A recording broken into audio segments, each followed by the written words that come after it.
வாங்க மில்லட் பிரியாணி பார்ப்போம். இன்றைக்கி வரகரிசியில் பிரியாணி செய்வோம். ஆயில் போட்டுக்கலாம்.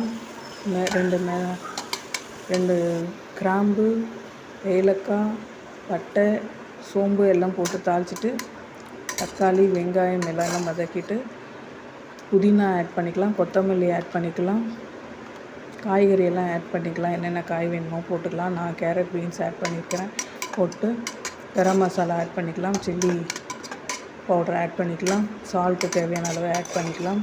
நல்லா கழுவி ஊற வச்ச வரகு ரைஸை ஆட் பண்ணிக்கலாம். நான் இதில் சோயா சங்கையும் வேக வச்சு பிழிஞ்சி எடுத்து இதில் போட்டிருக்கேன். சூப்பராக இருக்குது பாருங்கள். ரைஸையும் ஆட் பண்ணியாச்சு. இதில் ஒரு வதக்கலாம். 1:2 ரேஷியோவில் தண்ணி ஊற்றிட்டு 2 ஸ்டீம் விட்டு இறக்குவோம். இப்போ பாருங்கள், சூப்பரான சுவையான வரகு ரைஸ், வரகுல வெஜ் ரைஸ்னு சொல்லலாம், வெஜ் பிரியாணின்னு சொல்லலாம். பாருங்கள் எவ்வளோ சூப்பராக வந்திருக்குன்னு, உதிரியாக. நீங்களும் ட்ரை பண்ணுங்கள். லைக் பண்ணுங்கள், சப்ஸ்கிரைப் பண்ணுங்கள், ஷேர் பண்ணுங்கள். Thank you guys. பாருங்கள் எவ்வளோ நல்லா வந்திருக்குன்னு. நீங்களும் ட்ரை பண்ணுங்கள். வரகரிசி உடம்புக்கு ரொம்ப நல்லது. சுகர், ப்ரெஷர் எல்லாத்துக்கும் நல்லது.